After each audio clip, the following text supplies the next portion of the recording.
Então, nós vamos começar hoje os nossos estudos de O Livro dos Espíritos.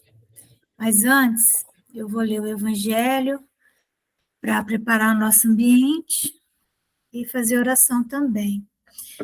Então, nós estamos no capítulo Bem-aventurados os aflitos, que é o capítulo 5 de O Evangelho, segundo o Espiritismo, e já estamos no item 26. Como eu sempre tenho chamado a atenção, esse capítulo, ele é talvez mais extenso do Evangelho, sobre as aflições, porque os Espíritos abordam a justiça das aflições, as causas das aflições, né? As causas que podem ser visualizadas pelo nosso comportamento, nosso procedimento nessa vida mesmo, né? E aquelas causas que nós não temos controle sobre elas, que elas já vêm, então, como sendo um resultado de ações do passado, né? Já estamos em reparação, então não há muito como mexer nisso. Também aquelas aflições típicas do mundo que nós vivemos, de provas e de expiações. Só o fato de estarmos encarnados neste planeta já é suficiente para termos contrariedades, né? Termos aflições mesmo, né? Ninguém passa pela Terra impunemente, ainda que seja uma alma nobre. Mesmo as almas nobres que não teriam que encarnar na Terra, pelo fato de estarem na Terra, elas estarão sujeitas, assim, como outras. Deixa eu ver se eles entram. Elas estarão sujeitas aos sofrimentos, né, desse mundo. E os espíritos, inclusive, dizem que não é fácil para eles, os espíritos nobres, né, interferirem nas circunstâncias, nas situações, que mesmo sendo um espírito elevado, que ele venha a passar, não é? Então, isso tudo, esse capítulo vai nos mostrando. Então, nós vimos também ontem, né, sobre a melancolia, essa tristeza vaga, que no fundo ela é a base da depressão, né? Então, nós vimos ontem, e hoje nós vamos ver o item 26 do Evangelho. Se alguém tiver com o Evangelho aí, pode abrir capítulo 5, 26. Provas voluntárias e o verdadeiro cilício. Aqui ele vai falar daquele sofrimento que você se impõe, né, sem nenhuma necessidade. Não é os tormentos voluntários que nós passamos como consequência do nosso comportamento equivocado, sendo que já poderíamos ter modificado nosso comportamento. As provas voluntárias são aquelas que nós procuramos, nós vamos atrás delas, não é? Então, perguntais se é lícito ao homem abrandar as suas próprias provas. Essa questão equivale a esta outra. É lícito aquele que se afoga cuidar de salvar-se? Àquele em quem um espinho entrou, retirá-lo? Ao que está doente, chamar o médico? As provas têm por fim exercitar a inteligência, tanto quanto a paciência e a resignação. Pode dar-se que um homem nasça em posição penosa e difícil, precisamente para se ver obrigado a procurar meios de vencer as dificuldades. O mérito consiste em sofrer sem murmurar. as consequências dos males que lhe não seja possível evitar, em perseverar na luta, em se não desesperar, se não é bem-sucedido. Nunca, porém, numa negligência, que seria mais preguiça do que virtude. Então, se você nasce numa situação financeira, econômica, que não é, vamos dizer assim, né, minimamente desejável, então você lutar para melhorar, você buscar progredir, estudar, tentar sair daquela classe social que você está, isso é plenamente desejável por Deus. É isso que Ele quer mesmo, Ele quer que nós venhamos a buscar, sim, né, o conforto, o bem-estar, né? Aquele que acha que tem que permanecer eternamente numa situação ruim, a mais das vezes ele pode simplesmente, né, ser uma pessoa que não está querendo trabalhar, né? Sendo negligente, ó, ou preguiçoso. Então, aí não tem virtude, né? Tem preguiça, negligência. Essa questão dá lugar naturalmente à outra.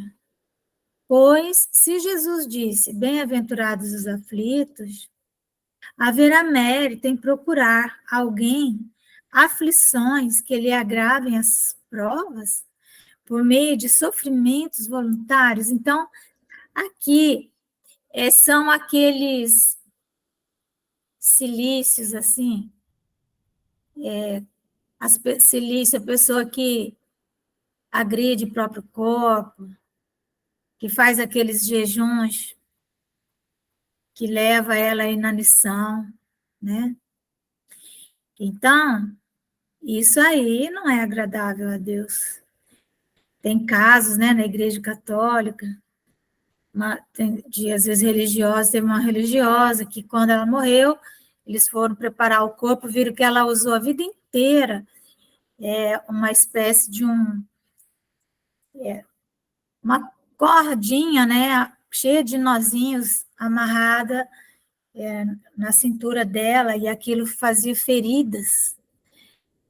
Com certeza ela deve ter tido infecções por causa disso, e deve ter morrido antes do tempo. Quer dizer, isso aí não é um sacrifício agradável, não, é uma prova que você busca, né? Isso chama-se cilício, né? Aqueles também que se chicoteavam para punir o corpo na busca de se tornar virtuoso, né? Então ele diz assim, ó, a isso responderei muito positivamente. Sim, há grande mérito quando os sofrimentos e as privações objetivam o bem do próximo, porquanto é a caridade pelo sacrifício. Então, aquela mãe que se sacrifica pelo filho, que às vezes passa fome, para o filho não passar fome, aquela pessoa que só tem um pão, divide o pão com o vizinho, né? Na roça, a gente falava assim, vamos dividir a lata, né? Uma expressão que eu achava tão natural, né? Olha, ou vamos raspar o fundo do tacho, o fundo da lata, vamos dividir a lata. O que isso significava? Significava porque as pessoas, no início do ano, mais ou menos, em algum período lá, elas matavam porcos, animais e tal, e então elas guardavam as carnes naquela gordura, né, dos animais, e outras coisas também, no sal, em latas, né, que era o que aquelas vendas tinham, né, umas latas assim. Então, ao longo do ano, eles iam comendo aquilo. Então, às vezes, acabava do vizinho, aí ele chegava, a senhora tem alguma coisa? Eu disse, olha, vamos dividir a lata, vamos ver o que tem na lata. Então, uma expressão, né? Então, aí a pessoa se privava para ajudar o outro. Então, isso aí sim, né? Porquanto é a caridade é pelo sacrifício, pelo ofício sagrado. Não quando os sofrimentos e as privações somente objetivam o bem daquele que a si mesmo as inflige, porque aí só há egoísmo ou fanatismo. Né? Então, se a pessoa ela se impõe sofrimentos, mas ela ela luta, vamos dizer assim, para melhorar de vida, para ter bens materiais e tal, mas sempre pensando só nela. Então, aí a base disso é o egoísmo, né? Ou o fanatismo, né? A pessoa, esse um que faz esses silícios porque acha que assim vai ganhar o reino dos céus, né? É uma coisa fanática. Grande distinção cumpre a que se faça pelo que vos respeita pessoalmente, contentai-vos com as provas que Deus vos manda, e não lhes aumenteis o volume. Já desci por vezes tão pesado. Então, não há nenhuma razão, se nós já temos, né, as nossas provas do dia a dia, chegar um dia que você pode descansar, você fala, não vou descansar, porque eu quero fazer esse sacrifício, e aí você vai ficar doente. Faz menor sentido isso, né?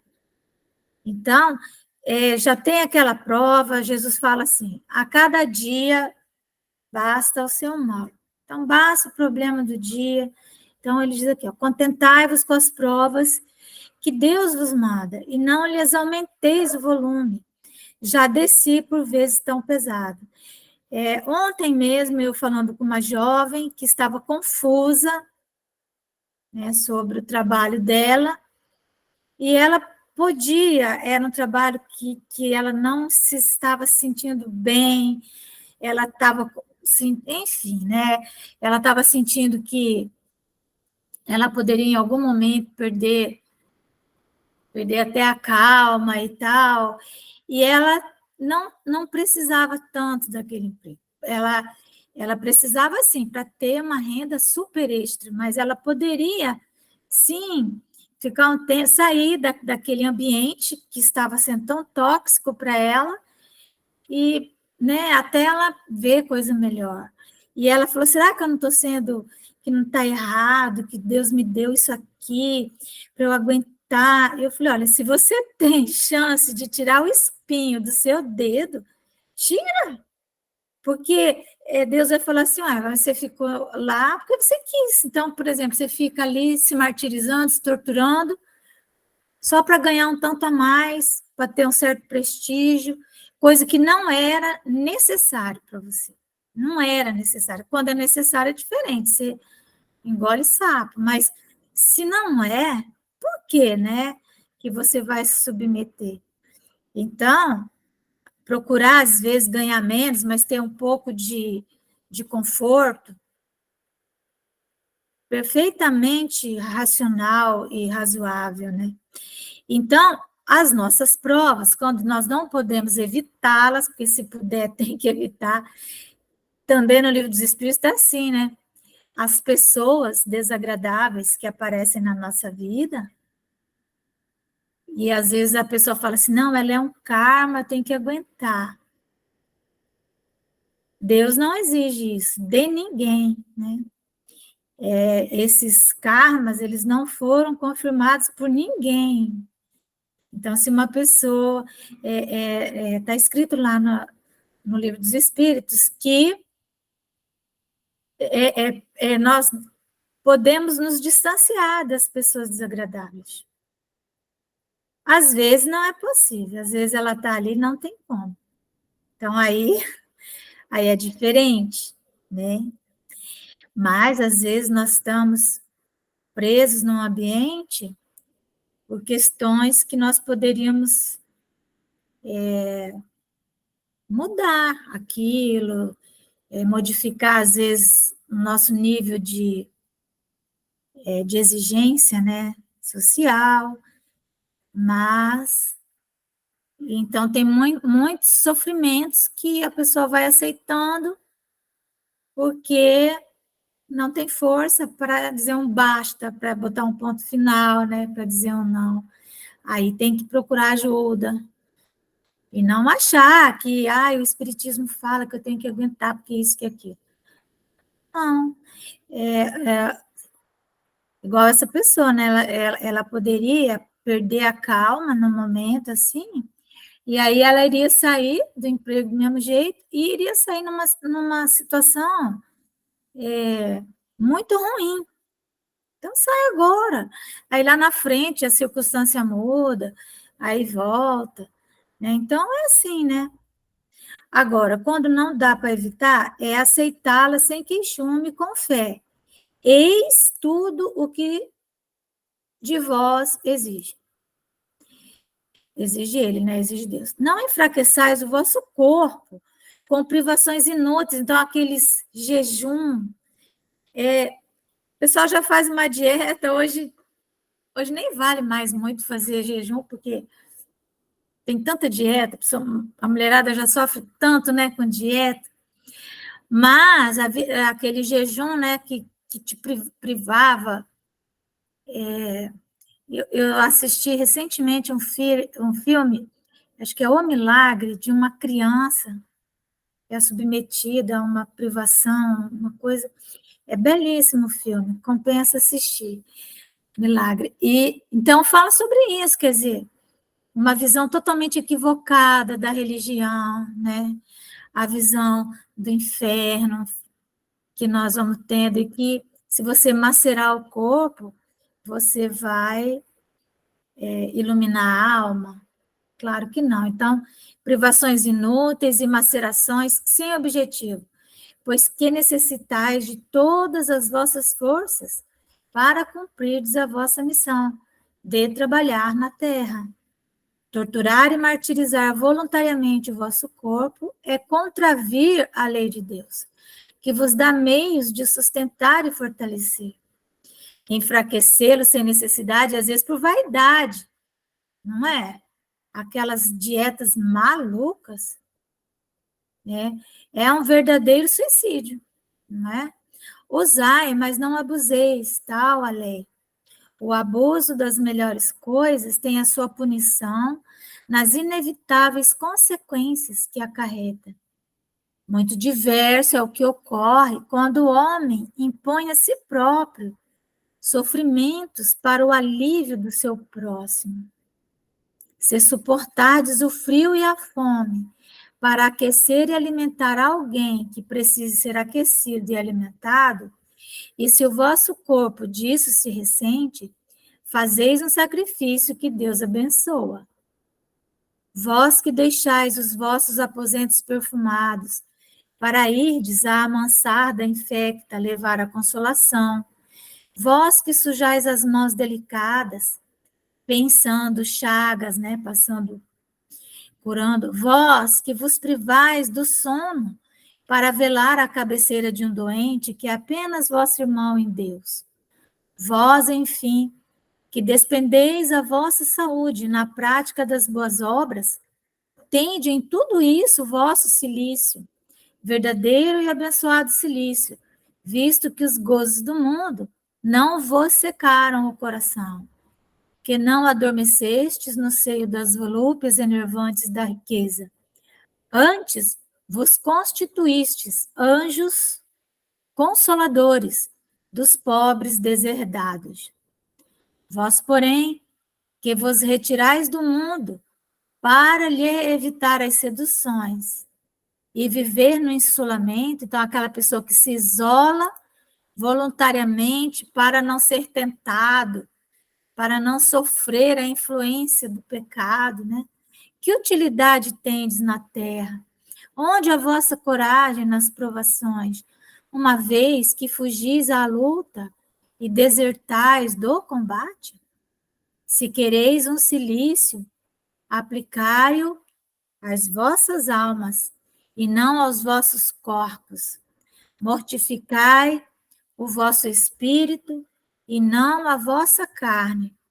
fustigai o vosso orgulho, recebei sem murmurar as humilhações, flagiciai o vosso amor próprio, enrijai-vos contra a dor da injúria e da calúnia, mais pungente do que a dor física.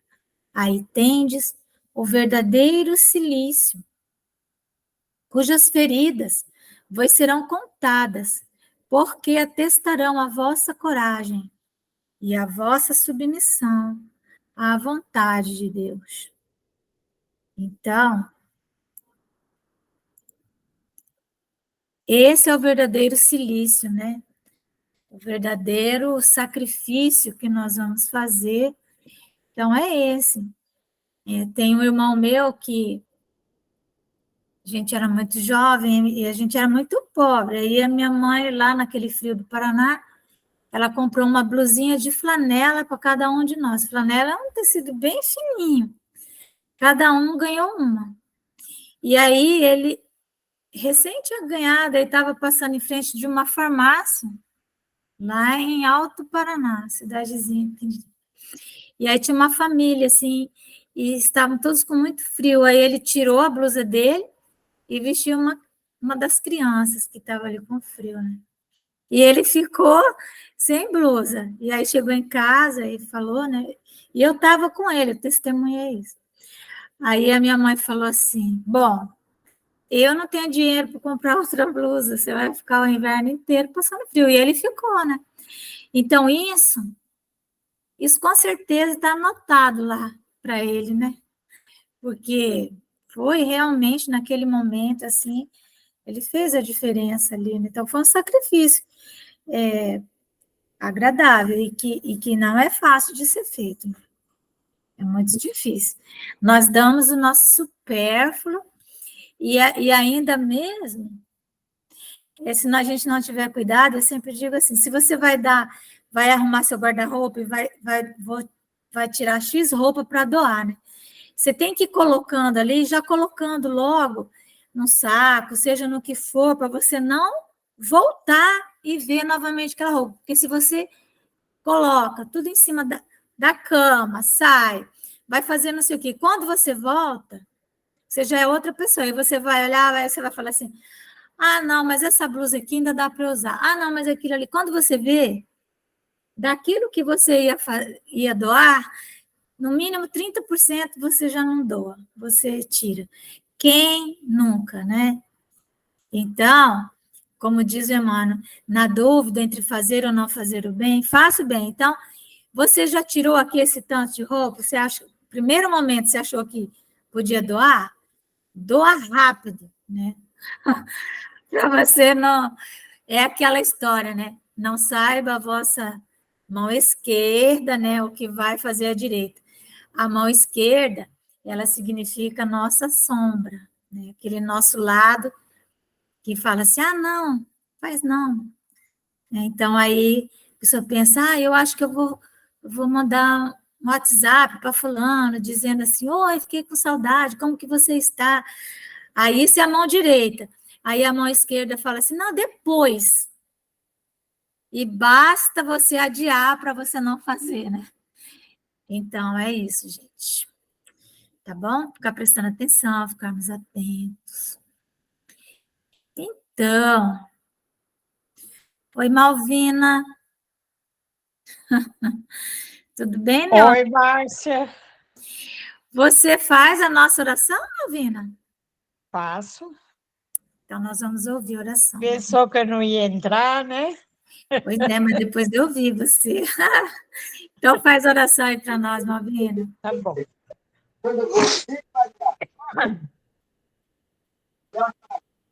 Então, boa noite a todos, que eu não entrei desde o começo. Vamos fazer a oração deste momento.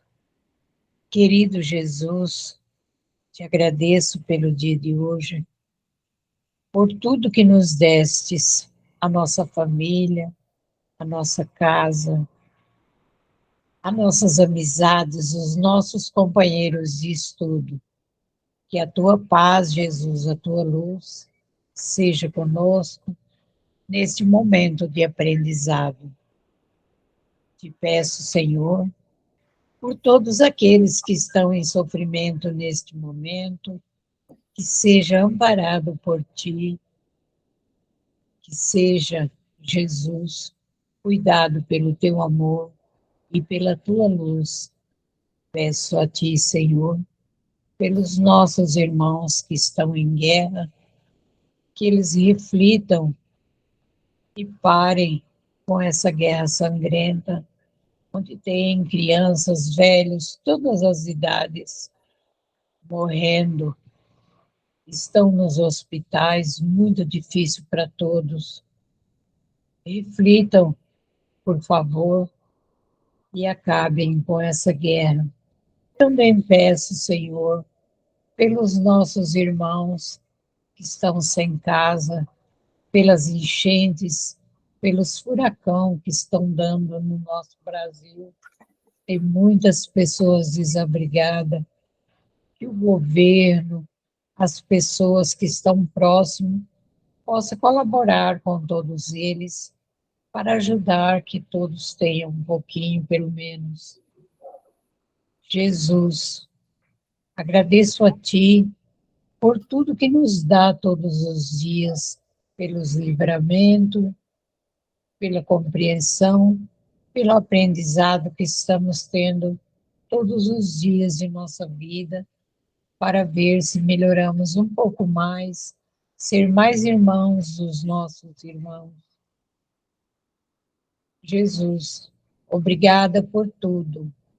Esteja conosco, sempre nos orientando, nos amparando, hoje, agora, por todo sempre. Que assim seja. Que assim seja, graças a Deus. Então, nosso Daniel, passando a palavra para o Daniel. Boa noite. Boa noite. Eu vou tentar fazer a transmissão aqui.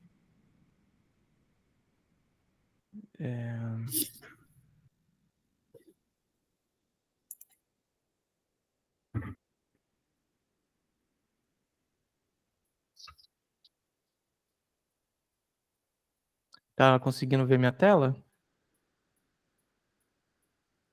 Estamos vendo a tela, mas não está o... Não, sim, aí eu vou botar agora o... Ah, sim, sim. Fechar aqui. Porque eu Isso. quero fazer o seguinte. Vou deixar uma imagem aqui do lado. Porque tem um pouco a ver com o que vamos falar. Então, vamos continuar aqui, né? Capítulo 4, parte 2ª do Livro dos Espíritos. Transmigrações progressivas, né? Questão 189. Vamos lá. Desde o início de sua formação, goza o espírito da plenitude de suas faculdades? E os espíritos respondem: não, pois que para o espírito, como para o homem, também há infância. Em sua origem, a vida do espírito é apenas instintiva. Ele mal tem consciência de si mesmo e de seus atos. A inteligência só pouco a pouco se desenvolve. Né? Isso é uma característica. Deixa eu só ver esse comentário aqui não é do capítulo do item anterior, né? Então essa é uma característica, né? Que o universo ele evolui em todos os aspectos, né? Eu acho que já foi dito em momentos anteriores do Livro dos Espíritos e posteriores também certamente será dito que tudo evolui, né? Inclusive os mundos, né? Os planetas evoluem, não só os seres que os habitam, né? Isso é algo que a gente observa em todas as áreas, em tudo que a gente observa no universo, a gente vê que tem uma evolução dos processos, né? Então, para que um planeta fique habitável, ele passa por momentos, né, na gênese dele, da infância do planeta, né, ele praticamente é débil, né, ele inclusive não tem nenhuma forma definida. E aí, geralmente é assim que acontece, né? O planeta, ele é um aglomerado de matéria do espaço, né? Essa matéria se agrupa ali, a gravidade vai puxando toda aquela poeira cósmica que está naquela região, vai se agrupando, e cada vez que ela se agrupa, ela fica com mais força para puxar mais matéria que está em volta. E aí ele vai aglomerando ali, vai aumentando de tamanho, né? Quase como um ser humano, um animal que vai crescendo, né? Que vai ganhando substância, né? E depois que ele ganha aquele formato inicial, geralmente redondo, quase sempre redondo, porque a gravidade puxa de todos os lados da mesma forma, e aí ele fica com essa simetria, e aí ele está num processo de infância ainda, né, o planeta.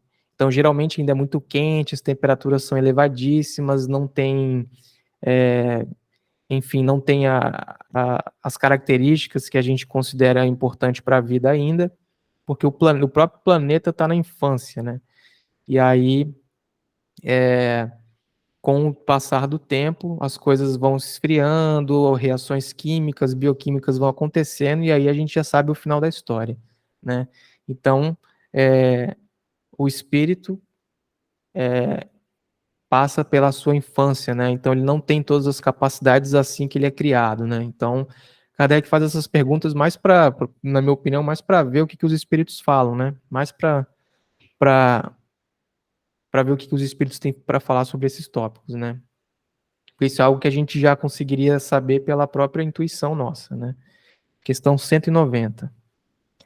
Qual o estado da alma na sua primeira encarnação? O da infância na vida corporal. A inteligência, então, apenas desabrocha. A alma se ensaia para a vida. Então, na primeira encarnação, o espírito está na infância, né? Então, vai passar pelo processo da evolução como tudo no universo, né? Quero dizer que, na verdade, a evolução ela se aplica não só para os objetos, para a matéria espiritual, digamos assim, né? Para aquilo que é do espírito, mas também para a matéria inerte, né? Então, tudo está em evolução. Questão 191. Falando sobre a alma ainda, né? As dos nossos selvagens são almas no estado de infância? Resposta: de infância relativa,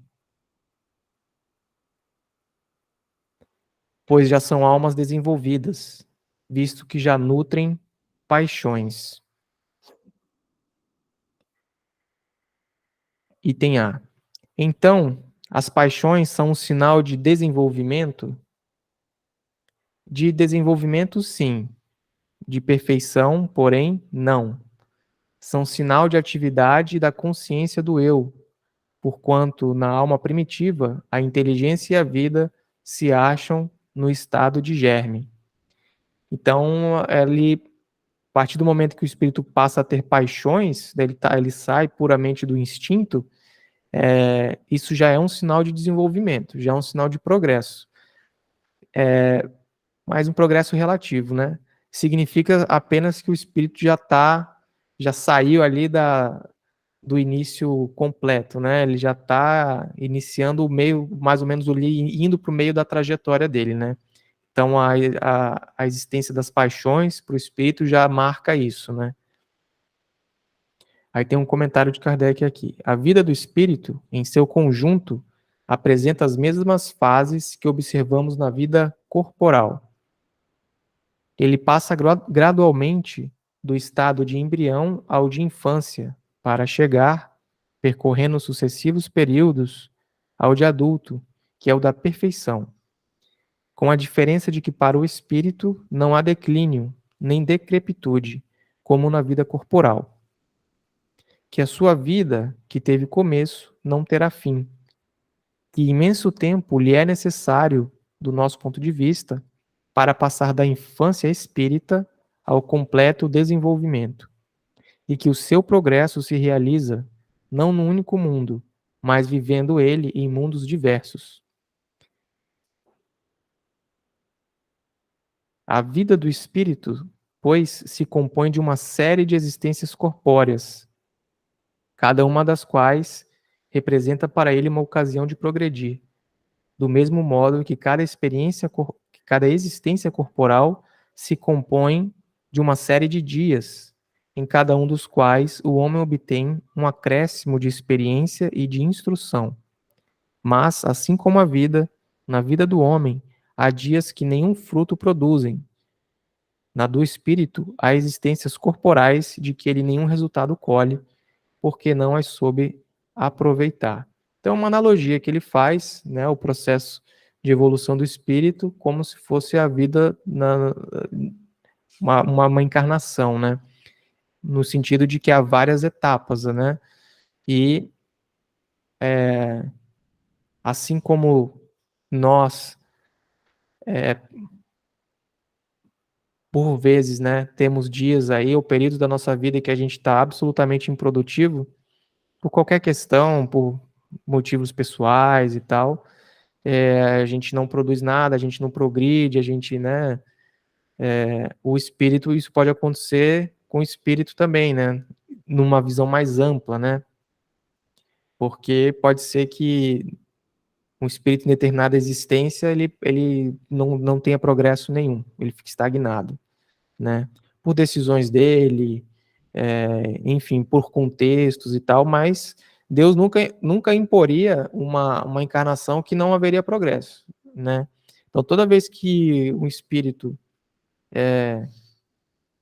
estaciona, passa uma encarnação inteira, uma vida inteira sem progredir, geralmente são por decisões próprias, né? É muito difícil que seja que fosse alguma imposição divina, alguma outra questão, né? Geralmente a gente sempre pode colher algum benefício, né? Até porque as leis de Deus, elas são perfeitas, né? Então, ela é o que há de mais perfeito no universo é o que Deus fez, as leis, né? Toda a lógica divina por trás das coisas, né? Então, não seria admissível que uma pessoa encarnasse para ficar estacionada, né? 192. Pode alguém, por um proceder impecável na vida atual, transpor todos os graus da escala do aperfeiçoamento e tornar-se espírito puro, sem passar por outros graus intermédios? Resposta. É uma pergunta muito interessante, inclusive. Então, o que está perguntando é, poderia existir um espírito, um indivíduo que numa única encarnação, por algum motivo qualquer, ele simplesmente ele começou a fazer boas escolhas e começou a colher bons frutos e percebeu que isso era muito bom para ele era tocado quando ele via pessoas em situação de necessidade, ele ia lá e ajudava. Então é possível que em uma única encarnação ele dê um salto que saia da mediocridade, né, e vá direto para a perfeição? Resposta: não. Pois o que o homem julga perfeito, longe está da perfeição. Há qualidades que lhe são desconhecidas e incompreensíveis. Poderá ser tão perfeito quanto o comporte a sua natureza terrena, mas isso não é a perfeição absoluta. Dá-se com o espírito o que se verifica com a criança, que por mais precoce que seja, tem de passar pela juventude antes de chegar à idade da madureza. E também com o enfermo, que para recobrar a saúde tem que passar pela convalescença. Demais, ao espírito cumpre progredir em ciência e em moral. Se somente se adiantou num sentido, importa se adiante no outro, para atingir o extremo superior da escala. Contudo, quanto mais o homem se adiantar na sua vida atual, tanto menos longas e penosas lhe serão as provas que se seguirem. Os espíritos. É uma pergunta interessante essa, né? Não dá para ter esse salto tão gigantesco assim, porque em uma única vida O motivo das reencarnações é que a gente vá tendo várias experiências diferentes, né? Que a gente assuma cargos, empregos diferentes, tenha amigos, pessoas, parentes diferentes, né? E não é possível que em uma única vida a gente consiga ter todas essas experiências. É preciso que a gente reencarne várias vezes. Não é possível que uma pessoa em 80 anos ou 100 anos, aí que já é considerada uma existência longa, que ela tenha as experiências que o espírito precisa, né? Então, seria impossível. Além do que, como é falado na resposta aqui, né? É preciso que os indivíduos desenvolvam também, que eles progridam em ciência, não só em moral, mas em ciência. E progredir em ciência é muito difícil, porque é necessário fazer experimentos, é necessário colher dados, fazer né? Tem relatos aí de que, por exemplo, astrônomos, quando vão fazer descobertas sobre... Tem um caso específico, Einstein, quando ele, no início do século XX, uma das teorias dele indicava que a luz, que as pessoas têm dificuldade de entender o que é a luz, né? Se ela é um material, se ela é uma partícula, o que é. Então, Einstein disse que a luz ela poderia sofrer a influência da gravidade, né? Para a gente isso é meio estranho pensar isso, né? Porque a luz a gente não é um objeto, né? A gente sabe que objetos sofrem a ação da gravidade, né? Se você pegar o seu celular e soltar ele no chão, ele vai cair no chão e vai quebrar. Então não façam isso. Mas isso a gente sabe. Mas e a luz? A gravidade consegue puxar a luz? A gravidade consegue? A gente não consegue conceber isso, né? A luz, a gente liga uma luz, a gente vê a luz se espalhar, ela vai para, né, se alguém você que tá no avião e tá olhando lá para baixo, a gente vê as luzes da cidade. Então a luz sai lá da cidade, da lâmpada lá de baixo e vai até o avião. Então a gravidade atuou na luz. É muito difícil para a gente, né? Mas Einstein fez uns cálculos lá e descobriu que sim, que a luz ela sofre influência da gravidade, mas precisa ser uma condição muito específica, né? E aí para provar isso, eles precisavam de um eclipse solar, porque ele tem uma condição específica lá, que naquele eclipse o céu ia ficar com um nível de claridade tal que a gente ia conseguir ver a curvatura que a luz de uma estrela fez, né? E aí ela ia passar por uma região e a gente ia conseguir captar isso. Então imagina que ele teve que esperar alguns anos para que esse eclipse pudesse ocorrer. E aí uma das tentativas, se eu não me engano, estava tendo guerra, e aí foi frustrado porque não foi possível fazer a observação porque era muito perigoso. E também em outras situações, porque era muito... Você depende do clima, né? Imagina, se o tempo está nublado, você não consegue fazer a observação, né? E aí teve que esperar, passou alguns anos ali, aí conseguiram ver o fenômeno, e aí conseguiram ver que a luz proveniente de uma estrela específica foi vista pela Terra, e ela não poderia ter sido vista pela Terra, a menos que ela fizesse uma curva. E só quem poderia ter feito aquela curvatura nela era a ação da gravidade de um outro corpo celeste lá. E aí foi assim que eles comprovaram a teoria. Então imagina o tempo para provar uma teoria dessa, né? Quantidade de cálculos, quantidade de coisa, de investimento que precisa ter, né? Então isso é para a gente ver o quanto as coisas demoram, né? O quanto o progresso é lento, né? Em todas as vias, né? Então, item A. Pode, ao menos, o homem, na vida presente, preparar com segurança para si uma existência futura menos prenhe de amarguras? Resposta: sem dúvida. Pode reduzir a extensão e as dificuldades do caminho. Só o descuidoso permanece sempre no mesmo ponto. Então a gente tem que, durante as nossas existências, achar meios justamente para deixar nossas vidas futuras mais tranquilas, né? Esse é o bom proceder, né? Até o que foi dito, né, no estudo do Evangelho anteriormente aí, para que ficar se flagelando, né, se penitenciando, se você pode usar qual a utilidade que isso tem, né? Se você poderia usar esse tempo para produzir algo, né, para gerar o benefício para alguém, e é dessa forma que você vai conseguir melhorar a sua condição nas existências futuras, né? Questão 193. Só olhar o horário aqui. Pode um homem, nas suas novas existências, descer mais baixo do que esteja na atual? Resposta: com relação à posição social, sim. Como o espírito, não. Às vezes, isso gera algum pouco de polêmica, às vezes, nas discussões espíritas, porque às vezes um espírito que ele tem um tipo de conduta que é média, né? Não é um espírito puro, mas também não é um espírito ruim e tal.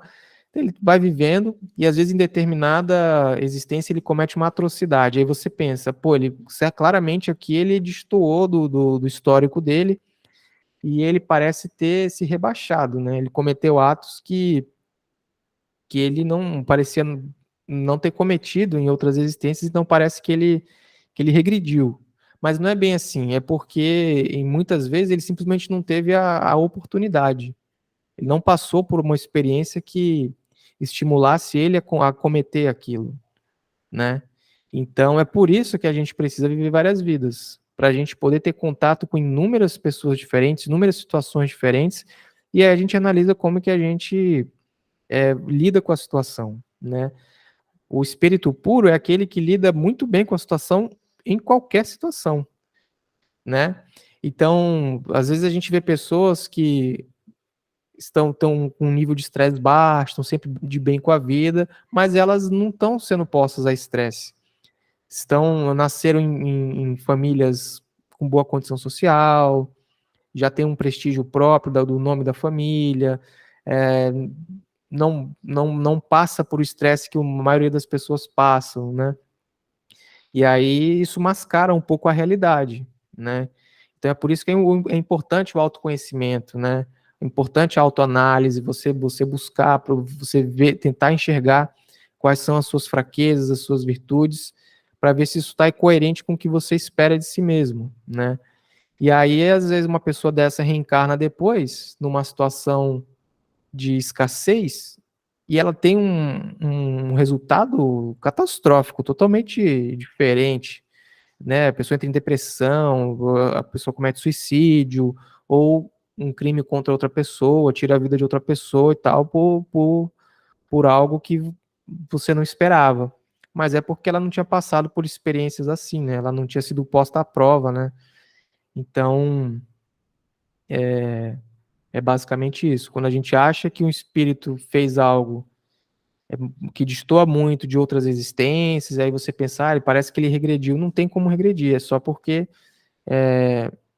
aquele tipo de experiência não tinha sido apresentada a ele ainda, e aí a hora que foi apresentada, ele não soube lidar com isso, né? Questão 194. É possível que em nova encarnação a alma de um homem de bem anime o corpo de um celerado? Só um minuto que eu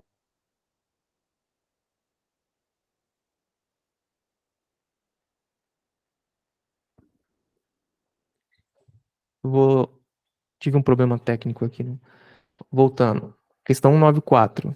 É possível que, em nova encarnação, a alma de um homem de bem anime o corpo de um celerado?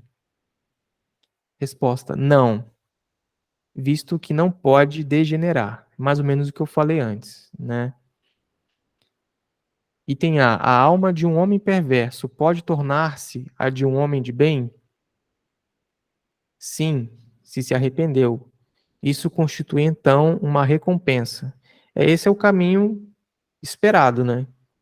Que um homem perverso se torne um homem de bem, né? Então, às vezes, uma experiência que ele tem de encarnar, às vezes, numa família, com uma pessoa que dá toda... que mostra para ele, né? Um lado da vida que ele não tinha tido contato, às vezes a pessoa nunca teve o carinho de uma mãe, de um pai, de irmãos, né? E aí quando ele tem isso, ele simplesmente muda completamente, né, a sua forma de agir e tal. A gente vê isso, às vezes, mesmo sem ser de uma encarnação para outra, às vezes de uma mesma encarnação, pessoas que se convertem, né, viram evangélicos, né, e aí às vezes são ex-presidiários, ex-criminosos e tal, e assim, e é uma mudança real que a pessoa tem, ela de fato tem passa por algo acontece, um acontecimento, né, na vida delas, e aí tudo muda e ela passa, então, a agir de forma correta, né. Isso é algo mais gritante, né. O normal é que se espera que o homem desencarne, ele faça as reflexões no mundo espiritual, retorne e bote em prática aquilo que ele viu lá do outro lado, né. Mas é possível sim que um homem perverso aí pode se tornar um homem de bem mesmo na mesma encarnação, né. Comentário, né. A marcha dos espíritos é progressiva, jamais retrógrada. Eles se elevam gradualmente na hierarquia e não descem de categoria a que ascenderam. Em suas diferentes existências corporais, podem descer como homens, não como espíritos. Assim, a alma de um potentado da terra pode mais tarde animar o humilde obreiro e vice-versa. Por isso que, entre os homens, as categorias estão frequentemente na razão inversa da elevação das qualidades morais. Herodes era rei e Jesus carpinteiro, né? Uma lição valiosa aqui em vários aspectos, né? Primeiro, a gente não confundir posição social com questões do espírito, né? Com a evolução do espírito. Uma coisa não tem nada a ver com a outra, e como é dito aqui, geralmente, frequentemente, estão na razão inversa da elevação, né? Das qualidades morais em relação ao status social do indivíduo, né? Então, continuando aqui, questão 195. A possibilidade de se melhorar em noutra existência não será de molde a fazer que certas pessoas preservem no mau caminho, dominadas pela ideia de que poderão corrigir-se mais tarde? Pergunta muito interessante e basicamente é assim, se a pessoa sabe que vai ter infinitas vidas, que ela vai, né, se ela, o que ela não conseguir progredir agora, ela progride depois, o que ela não conseguir alcançar agora, ela alcança depois. Por que que isso não gera nas pessoas um sentimento de não progresso, de ficar parado, de ficar preguiçosa ali, falar, não, depois eu faço, procrastinar, né? Só que tem aquela coisa, né? Quando a gente não progride, a gente colhe os frutos do não progresso, né? Então, pessoas que não evoluíram emocionalmente, elas sofrem muito com as experiências diárias, porque tudo para elas é algo muito difícil de lidar. Então, ela passa por sofrimento justamente por não ter progredido. Da mesma forma que a pessoa que não progride financeiramente, ela pode ter dificuldade para se alimentar, ter dificuldade para se vestir, né? Então, se isso é algo que não dependeu dela, tudo bem, mas imagina uma pessoa que é preguiçosa e não quer trabalhar. Ela pode amargar, né? Ter problemas, ter doenças, porque está num ambiente ruim, está num ambiente precário, né? Então, essas dores é que vão fazer as pessoas quererem progredir, né? E a resposta, então, é: aquele que assim pensa, em nada crê, e a ideia de um castigo eterno não refriaria mais do que qualquer outra, porque sua razão a repele, e semelhante ideia induz a incredulidade a respeito de tudo. Se unicamente meios racionais se tivessem empregado para guiar os homens, não haveria tantos céticos. De fato, um espírito imperfeito poderá, durante a vida corporal, pensar como dizes. Mas, ou seja, um espírito medíocre, né, um espírito normal, assim, durante a vida ele até pode pensar nisso, né? Mas liberto, que se veja da matéria, ou seja, depois de desencarnado, pensará de outro modo, pois logo verificará que fez cálculo errado, e então sentimento oposto a esse trará ele para a sua nova existência. É assim que se efetua o progresso, e essa é a razão por que na Terra os homens são desigualmente adiantados. Uns já dispõem de experiência que a outros falta, mas que adquirirão pouco a pouco. Deles depende o acelerar-se-lhes o progresso ou retardar-se indefinidamente. Então imagina um espírito que é separado da família depois de desencarne, ele vê que a família progrediu e ele não vai poder reencarnar nessa família porque ele tá num nível evolutivo muito diferente, né? Isso gera nele uma sensação de que de pressa, né? De urgência, que ele precisa progredir. E isso fica marcado no espírito. E aí quando ele reencarna, ele tem uma força invisível ali que fica dizendo para ele que ele precisa progredir, né? E é a própria consciência dele.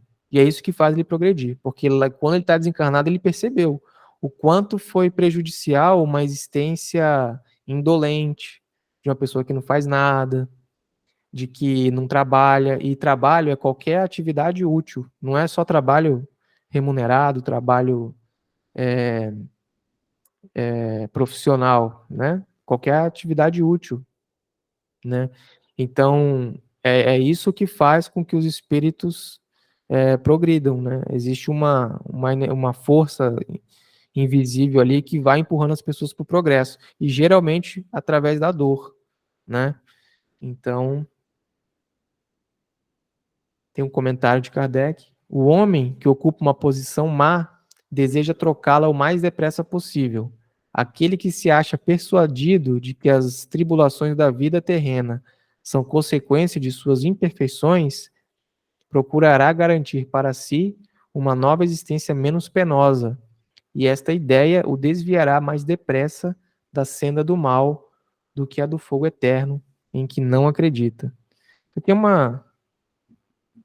uma comparação entre a ideia do castigo, né, eterno, e a ideia de que o espírito pode progredir em outras vidas, né? Se o castigo é eterno, se o inferno, né, digamos assim, a punição depois da morte, não seria mais eficaz para fazer a pessoa progredir do que a ideia de que tem reencarnação, né? Sendo que a ideia da encarnação poderia, na verdade, fazer o cara não progredir, porque ele ia pensar dessa forma aí, né? Que eu posso progredir na vida que vem, e nessa aqui eu vou ficar só descansando. Mas não é bem assim, né? Pelo que a gente leu. Questão 196. Não podendo os espíritos aperfeiçoar-se, a não ser por meio das tribulações da existência corpórea, segue-se que a vida material seja uma espécie de crisol ou de depurador por onde tem que passar todos os seres do mundo espírita para alcançarem a perfeição? Sim, é exatamente isso. Eles se melhoram nessas provas, evitando o mal e praticando o bem. Porém, somente ao cabo de mais ou menos longo tempo, conforme os esforços que empreguem, somente após muitas encarnações ou depurações sucessivas, atingem a finalidade para que tendem. É o corpo que influi sobre o espírito para que este se melhore, ou o espírito que influi sobre o corpo? Teu espírito é tudo. Teu corpo é simples vestes que apodrece. Eis tudo. Comentário. O suco da vide nos oferece um símile material dos diferentes graus da depuração da alma. Ele contém um licor que se chama espírito ou álcool, mas enfraquecido por uma imensidade de matérias estranhas, que lhe alteram a essência. Esta só chega à pureza absoluta depois de múltiplas destilações, em cada uma das quais se despoja de algumas impurezas. O corpo é o alambique em que a alma tem que entrar para se purificar. As matérias estranhas se assemelham ao perispírito, que também se depura, à medida que o espírito se aproxima da perfeição. E essas imagens que eu fui colocando aí são para fazer uma alegoria a mundos mais evoluídos, né? Em vários aspectos, né? Então... Nossa, maravilhoso. Uhum. Que lindo. E interessante, né? As formas arredondadas. O Valdo Vieira, ele diz, né, que na dimensão espiritual, eles preferem as formas arredondadas, né? Mais Ela tem uma arredondadas. simetria natural, né? O arredondado. Então, Interessante. eu vou encerrar aqui a apresentação, Obrigada, Daniel. Muito né? obrigada. Maravilhoso. Nós vamos, então, se alguém quiser fazer algum comentário, senão nós vamos caminhando aí para o encerramento. Eu vou fazer a nossa oração, tá bom? Jesus, Senhor, agradecemos, Mestre querido, por mais este momento em que pudemos estar reunidos em vosso nome. Recordar, Senhor, os ensinamentos da Boa Nova que a doutrina espírita nos traz de uma forma que a linguagem da ciência fala a nossa razão. Senhor, rogamos serenidade aos nossos corações, que a nossa fé se fortaleça, considerando os momentos que estamos vivendo, essa transição em que a sombra insiste em tomar conta. Possamos nós, Senhor, onde estivermos, representar um pontinho de luz, um pontinho de paz, de harmonia e de calma, que durante a nossa noite possamos nos encontrar e viver a presença uns dos outros, Senhor, que nos alimenta e nos fortalece. Senhor Jesus, abençoa-nos, hoje, agora e sempre, e que assim seja, Senhor.